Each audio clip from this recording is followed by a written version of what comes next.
Hello everyone, this is Matt from Real World Review, and today I'm going to show you how to replace a screen on a Google Pixel 4a. And yes, this is pretty much the same thing as my battery video because it is the same video. Either way, the tools that you're going to need are going to be a T4 driver, a plastic pick, a razor blade, some heat, as well as some glue and clamps.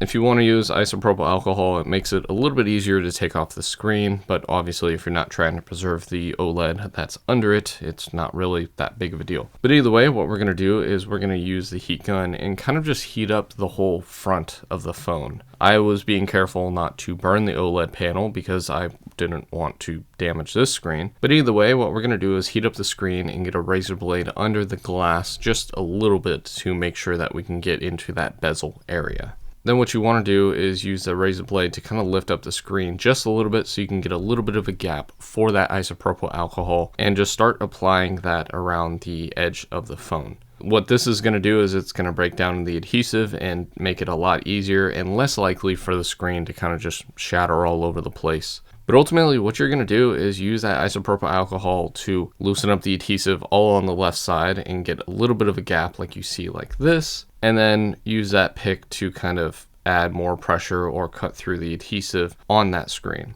So we're going to do that and then continue adding a little bit of heat to keep the phone warm and keep that adhesive a little bit soft so then we can get into those areas to add more isopropyl alcohol. You don't want to overdo it, obviously, as isopropyl alcohol is not supposed to be conductive, but it is 70% or 99% and does mean that there is something that can be conductive. And just using a ton of alcohol on a phone is not really a good thing anyway. But ultimately what you're doing is loosening up the left side, the top side, and the right side like you see like this. And then the bottom side should kind of just fold over really easily. If you want to add some heat, it makes it a little bit easier for that adhesive to loosen up. And as you see, it's loosened, it's working, and now we can take off the screen and replace it. So grab that razor blade, remove this little cover. It may be on or off depending on if this screen's been replaced before. This one has not. And then we're going to grab that T4 driver, remove these two screws. The rest of the screws were from the other video. And we're going to grab a plastic pick to remove this little metal panel right here. And also to remove the screen. Be very careful not to add too much pressure or just dig in randomly, because if you damage any components around that screen connector or the screen connector itself,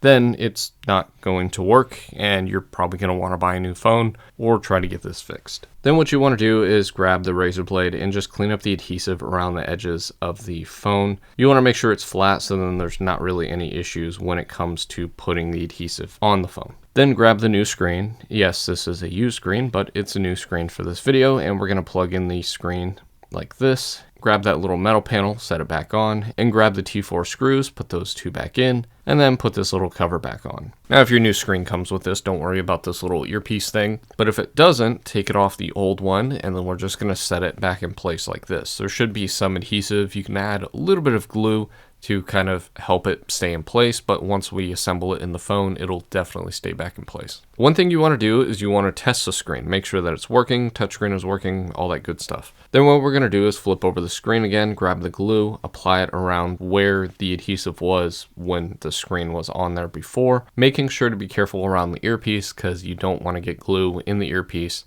You want to add a little bit over there, but not too much that it gets into the earpiece and blocks sound. Once you have adhesive around the edges, pretty much what we're going to do is just set the screen back in place, line up the corners to make sure that the screen is not lifting, and then we're going to grab those clamps and apply them to the phone. I recommend using 3 on each side. You don't really need more, and make sure not to tighten them too much or else you could break the OLED. And ultimately, you're going to let this sit for at least an hour. I recommend longer, but 1 to 2 hours should be fine. And then all you have to do after that is just remove any excess glue that you see, like I'm doing right now. All you got to do is use your fingernail or your finger, or maybe just like a damp cloth with isopropyl alcohol on it. Realistically, you don't need too much stuff as this glue kind of just falls apart like this. It is pretty nice. But now the phone works, has a new screen, and you're all good. Hopefully this video helped you out. If you have any questions, leave them in the comments. And as always, thanks for watching.